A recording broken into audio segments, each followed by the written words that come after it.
Organisation de promotion et de diffusion pour l'étude de l'administration, OFDEA, baccalauréat en administration des affaires, LAE.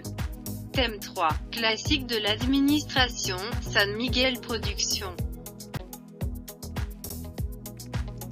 Présentation. On pensait que le travail dans l'éthique catholique était une malédiction et, chez les protestants, il plaisait à Dieu.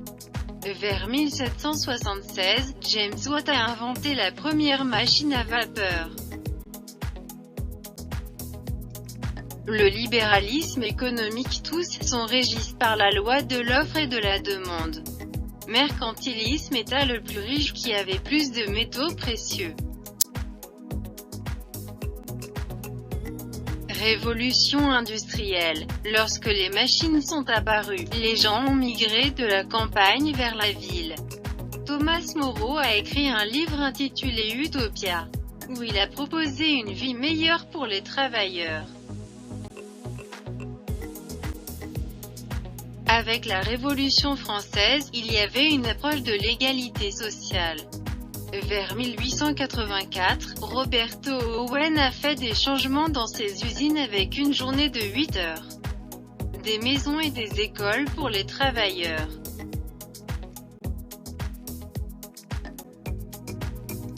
Socialisme. Tout le monde a attaqué Owen pour son usine de New Lamarck, où il a bien traité ses employés. Ils étaient considérés comme utopiques. Avec le socialisme scientifique apparaît le Manifeste communiste, par Carlos Marx et Federico Engels, Kibboutz d'Israël, le seul modèle communiste qui a fonctionné. L'origine des richesses des nations était le livre d'Adam Smith. L'économie capitaliste est une économie de marché. Pour 1419, Luca de Pacioli, il a inventé le double jeu. Taylor est connu comme le père de l'administration scientifique. Taylor a été très inspiré par un auteur nommé Dewey, peu de temps après la révolution industrielle, dans les pays industrialisés. Elle était rémunérée à la pièce. De nombreux auteurs de l'administration scientifique étaient des ingénieurs. Taylor est né en 1856 et mort en 1915, à Philadelphie, fils de parents Quaker. Il a commencé comme travailleur pendant ses études d'ingénieur. Socialisme chrétien. Après le socialisme scientifique de Carlos Marx et Federico Engels, l'Église promeut le socialisme chrétien qui défend la propriété privée. Les papes lancent des encycliques. Léon XIII en 1891 a publié l'encyclique Rerum Novarum, qui défend les travailleurs et la propriété privée. Pio XI en 1931 publie l'encyclique Quarantième Anno, dans laquelle il propose des journées de travail mineurs. Pie XII, en 1941, dans un message de Noël critique du capitalisme et de l'autoritarisme d'État. Pie XII, en 1961, a publié l'encyclique Mater et Magistra, dans laquelle il a encouragé l'utilisation de la propriété privée avec une fonction sociale. Paul VI a publié en 1971 l'encyclique Populorum Progressio, dans laquelle il promeut le développement des organisations syndicales dans le monde. Jean-Paul II a aidé les pays de l'Europe socialiste à se séparer de l'URSS. Commentaire. L'URSS a échoué économiquement, peut-être en raison de « avoir des fermes collectives », n'ayant pas beaucoup de motivation. Au Mexique, les présidents qui ont promu les entreprises para-étatiques étaient Echeverría Álvarez, López Mateos. Commentaire. Les présidents qui ont encouragé la privatisation des entreprises para-étatiques étaient Carlos Salinas de Gortari, Ernesto Zedillo Ponce de León, Vicente Fox Quesada, Felipe Calderón et Enrique Peña Nieto. Le socialisme chrétien défend le droit à la propriété privée. Néolibéralisme égale capitalisme avec plus de force. Le chômage est caractéristique du modèle capitaliste. L'économie capitaliste est une économie de marché. École d'administration classique 1. École des sciences Taylor 2. École classique de Fayol. Concernant l'école scientifique de Taylor, le principal représentant de l'école scientifique de l'administration était Frédéric Taylor, issu d'une famille de pauvres Quakers. 1856 à 1915, Taylor a été promu d'ouvrier à contremaître de superviseur à chef d'atelier ingénieur.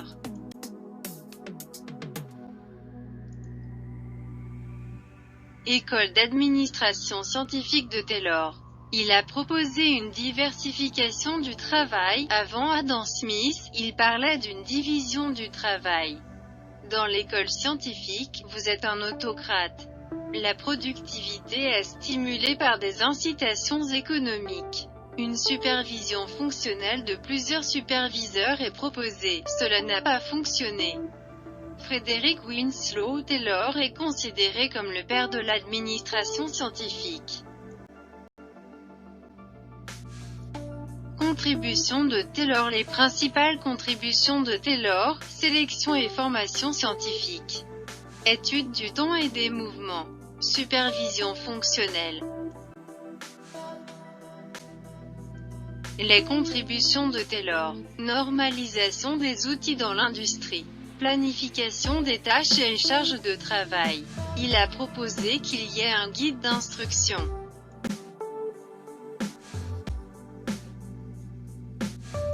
Les contributions de Taylor: salaire et compensation des récompenses. Principe d'exception. Règle de calcul. Taylor voit l'organisation de bas en haut, naturellement. Henry Gantt, 1871 à 1919, il était ingénieur, a contribué des graphiques à barres, des journaux où Gantt je conçois un système de représentation graphique par tâche. Psychologie aux relations employeur-travailleur. Formation des employés. Qualifier publiquement les employés. Frank Gilbreth et son épouse Lillian de Gilbreth étudent des micro-mouvements. Ils ont contribué les Terblings qui sont 17 mouvements pour analyser tout type de tâches. Un système de notation au mérite. Ils ont développé des diagrammes de flux de travail.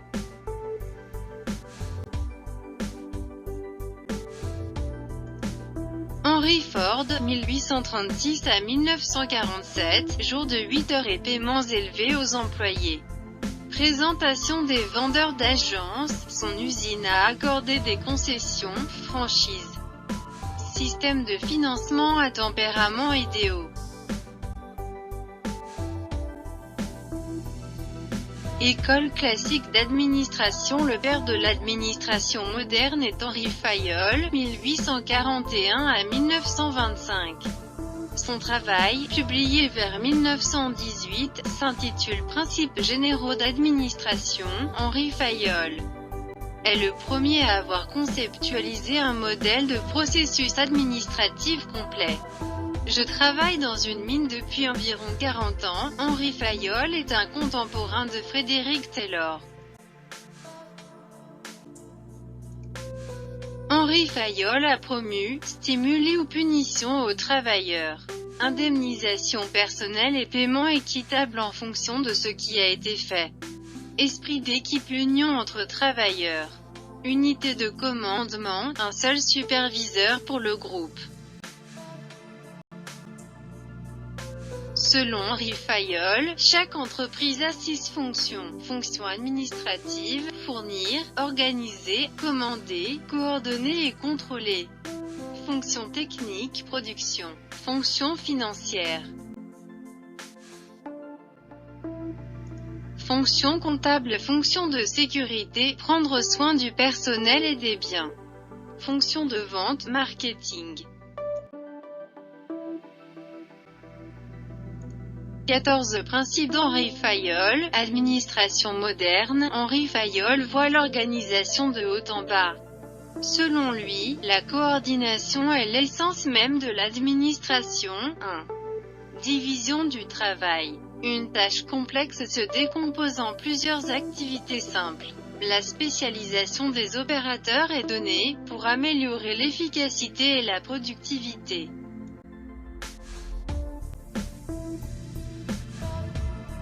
14 Principe d'Henri Fayol. 2. Autorité. Droit de commander et pouvoir de faire respecter par l'intelligence, la valeur morale, la capacité de commandement et l'expérience. La responsabilité est la conséquence naturelle de l'autorité. 3. Discipline. Elle consiste en l'obéissance et les signes de respect convenus entre l'entreprise et ses agents. 14 Principe d'Henri Fayol. 4.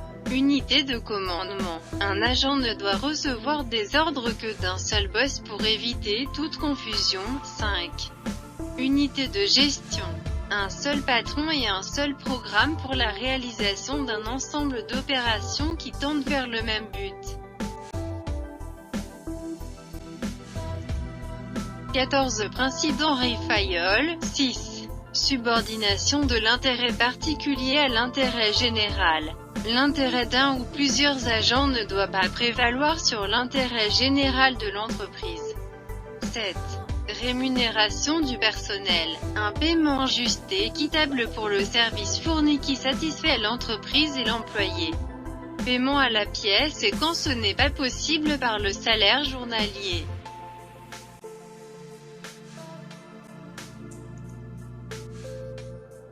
14 Principe d'Henri Fayol. 8. Centralisation. Concentration d'autorité au plus haut niveau de l'organisation. 9. Hiérarchie. Il est constitué par la série de patrons qui va de l'autorité supérieure aux agents inférieurs. Parfois, la route hiérarchique ou la chaîne de commandement peut être ignorée pour éviter des retards inutiles. 14 Principe d'Henri Fayol. 10. Commande. Une place pour chaque personne et chaque personne à sa place. 11. Équité. Elle résulte de la juste application des accords établis et de leur bonne interprétation lorsque leur application peut être insuffisante. 12. Stabilité du personnel. Un agent a besoin de temps pour exécuter correctement une tâche. Il est négatif pour l'organisation d'avoir un haut degré de rotation.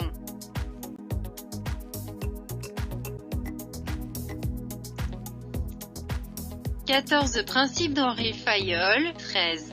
Initiative. Possibilité de concevoir et d'exécuter un plan devenant l'un des stimuli les plus puissants de l'activité humaine. 14. Syndicat du personnel. L'union et l'harmonie constituent des forces d'une grande importance pour l'organisation. Déconcentration. L'entreprise est divisée en plusieurs filiales en plusieurs endroits. Décentralisation. Déléguer l'autorité à ses subordonnés.